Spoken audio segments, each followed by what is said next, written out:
கோடி 4 கோடி நீங்க கோரிக்கை என்ன சொல்ல விடுறீங்க? இங்க அரெஸ்ட் பண்றதுல இருக்கீங்க. அரெஸ்ட் பண்ணி என்ன செய்ய போறீங்க? உங்களுக்கு சட்டம் தெரியுமா? இல்ல அரெஸ்ட் பண்ற எத்தனை அரெஸ்ட் பண்ணி என்ன பண்ண போறீங்க? மாவட்ட தலைவர் சொல்றாரு, நாங்க அமைதியா கேட்டுட்டு இருக்கோம்.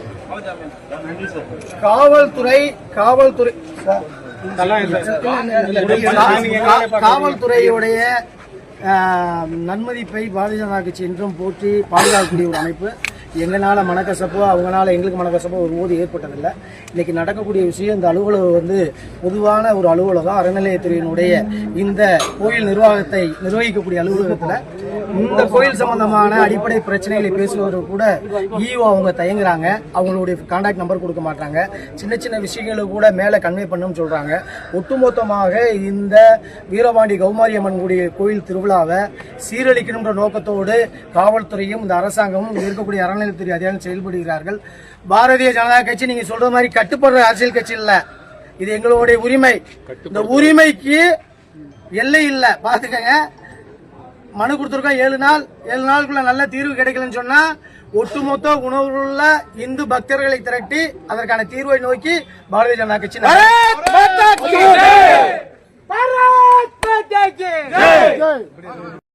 திருச்சியிலும் இருக்கு. இன்னைக்கு லட்சக்கணக்கான பேர் கூட போறாங்க. அப்ப திருச்சியில 32 ஆக்சிடென்ட் வராதா?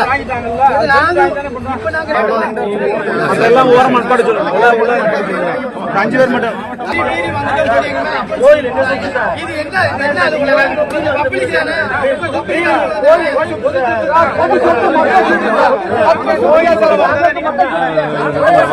நம்முடைய கோரிக்கையை வலியுறுத்தி வந்தா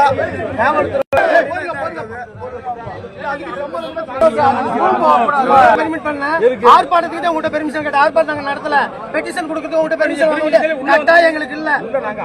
எதுக்கு சார் நீங்க அலோவ் பண்ண? நீங்க எதுக்கு அலோவ் பண்ணீங்களா? நான் பெட்டிஷன் கொடுக்க போறதுக்கு எதுக்கு அலோவ் பண்ண? நீங்க இவ்வளவு பேர் கூடி இங்க வர முடியாது.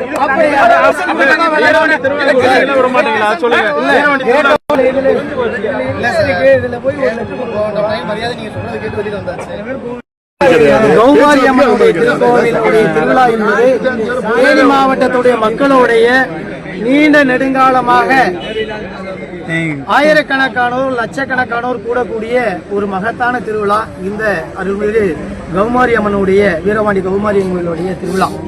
இந்த திருவிழாவினுடைய ஆரம்ப காலகட்டம் இன்று தன்னுடைய பொலிவையும் தன்னுடைய கட்டமைப்பையும் இழந்து ஆன்மீகம் தளர்ந்து போய் கமர்சியல் பெருகியிருக்கின்றது. அந்த அடிப்படையில் இந்த திருவிழாவுக்கு வரக்கூடிய பொதுமக்கள் அனைவருமே குறைஞ்சபட்சம் ஒரு 10,000 ரூபாய் இல்லாம இந்த திருவிழா கூட்டத்திலே கலந்துக்கவே முடியாது. ஏன்னு சொன்னா தொடர்ச்சியாவே இங்க ஒரு பணம் பறிக்கக்கூடிய ஒரு செயல்பாடு தான் முன்னெடுக்கிறாங்களே தவிர ஆன்மீக ரீதியாவே மக்களுடைய நம்பிக்கையோ மக்களுடைய காணிக்கை மக்களுடைய மற்ற நேர்த்திக்கடன்லாம் எதுவும் பொருட்படுத்துறதில்லை. அவங்களுக்கு பணம் பிரதானமாகப்படுது. அந்த அடிப்படையில் ஒவ்வொரு துறை சார்ந்தும் ஒவ்வொரு டிபார்ட்மெண்ட் சார்ந்தும் அதுக்கான பணத்தை வாரி சுருட்டக்கூடிய ஒரு திருவிழாவாக இதை மாற்றிருக்காங்க. இந்த நேரத்தில் கேளிக்கைய அம்சங்களோடு இருக்கக்கூடிய ராட்டினம் மற்ற அந்த பொழுதுபோக்கு அம்சங்களுக்கு ஆரம்பத்தில் 50 லட்சம் 70 லட்சம் 1 கோடி ரூபாய் இருந்தது. இந்த காலகட்டத்தில் அது 3.5 கோடி ரூபாய் அறநிலையத்துறைய அடிப்படையான தொகையா பிக்ஸ் பண்ணியிருக்காங்க. இது யாருடைய தலையில விடியும் சொன்னா இங்க சாமி கும்பிடக்கூடிய பக்தர்களுடைய தலையில தான் விடியும். இந்த 3.5 கோடியை திருப்பி எடுக்கணும்னு அவங்க நினைப்பாங்க. அந்த அடிப்படையில வசதி படைத்தவங்க சேப்பு நிறைய பணத்தை எடுத்துட்டு இந்த சாமி தரிசனம் பண்ணிட்டு இது போதிய கேளிக்கையில பங்கெடுக்க முடியும். பாப்பா அப்புறாணி மாசம் 100 200 இப்படி சம்பாதிக்கக்கூடியவங்களுக்கு பிள்ளைகளுக்கு இது எட்டாக்கனியா இருக்கு. அதனாலதான் வசதி படைச்சவங்களுக்கு இந்த 3.5 கோடி ரூபாய்க்கு மேல எடுத்த ராட்டினத்துக்காரங்க ஒரு ரேட்டு பிக்ஸ் பண்ணுவாங்க. அதை வசதி படைத்தவங்களுக்கு கொடுக்க முடியும். ஏழை அப்பாவி பக்தர்கள் எப்படி கொடுக்க முடியும்? அவன் பணம் படைச்சவன் பூரா நல்லா என்ஜாய் பண்ணிட்டு இருக்கும்போது ஏழை அப்பாவிகள் ரோட்டில் நின்று வேடிக்கை பார்த்துட்டு இருக்கிறது அழுது புலம்பாதான். இது ஆத்தாவுடைய குத்தமாகாதான். இதுல ஏன் நீ பிக்ஸ் பண்றீங்க? எனக்கு ஏற்கனவே உண்டியல்ல உள்ள போய் அந்த திருவிழா காலகட்டத்திலாம் பத்திரிகையாளர்களுக்கு தேனி மாவட்ட பாரதிய ஜனதா கட்சியின் சார்பாக குறிப்பிடுவோம். நீங்க திருவிழா நேரத்தில் அவசியம் உள்ளவாங்க. ஒவ்வொருத்தரும் டோக்கனை வச்சுக்கிட்டு ஒவ்வொருத்தரும் அங்கீகரிக்கப்பட்ட அந்த பில்லெல்லாம் தாண்டி இவனே பில்லு அடிச்சுக்கிட்டு கொடுத்துக்கிட்டு போவான். கையில தட்டு வைத்து இருக்கும் போதே ஒரு 20-30 வரிசையில் நின்று ஏட்ட கூட தட்டை புடுங்கக்கூடிய பழக்கம். கட்டாய காணிக்கை உடன் சொல்லக்கூடிய அச்சுறுத்தல், இப்படி ஒவ்வொன்றும் இந்த கௌமாரி அம்மனுடைய திருக்கோயிலுக்கு வரும்போது ஆத்தாவுடைய அருள் கிடைக்கணும்னு வராங்க. வந்து போகும்போது மன உளைச்சலோட மன வருத்தத்தோடு வெளியேறாங்க. என்ன காரணம் சொன்னா, பணம் பறிக்கக்கூடிய ஒரு கும்பல் இந்த திருவிழாவில் பெரிய அளவில் கையில் இருக்கு. பிரதான பணம் தான் அப்படின்ற மாதிரி இருக்கு. இதை தாண்டி இங்க இருக்கக்கூடிய பக்தர்களுக்கு அடிப்படை வசதி செஞ்சு கொடுக்கல.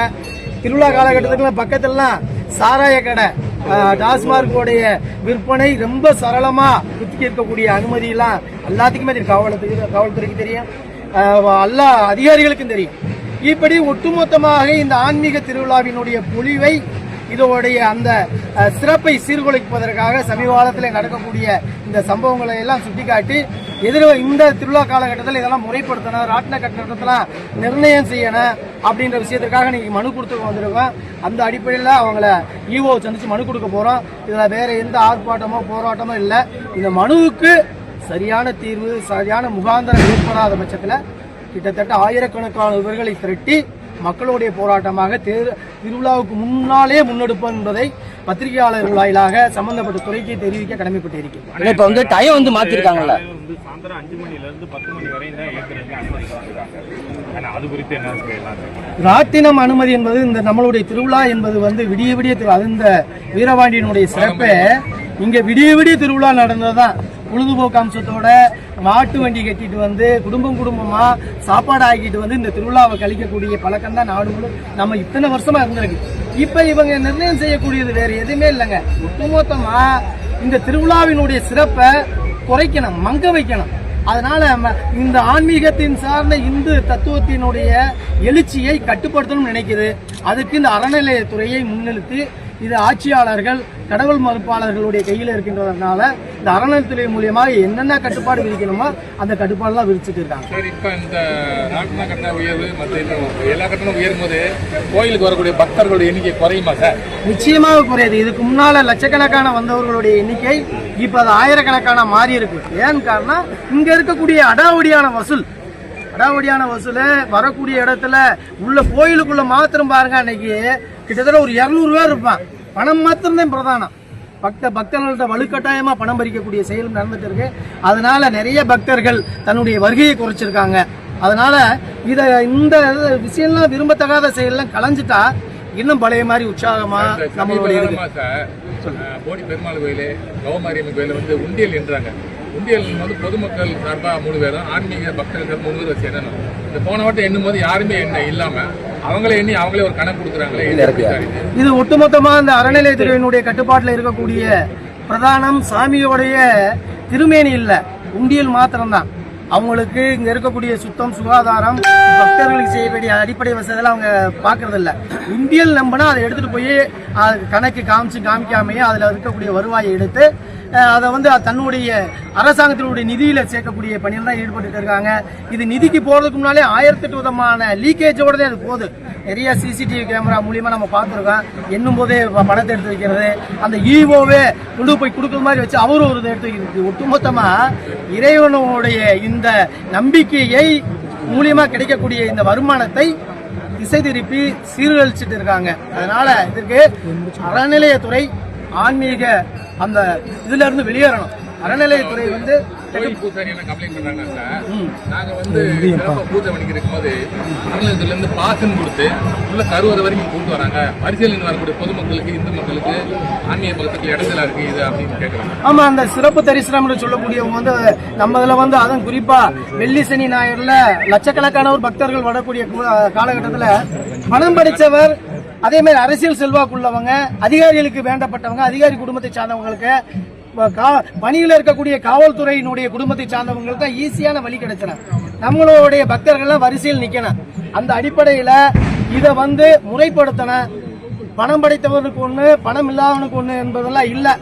இந்த கௌமாரி அம்மனுடைய அருள் அனைவருக்கும் கிடைக்கணும். அந்த அடிப்படையில் தான் கேட்கும். சரி, ஓகே.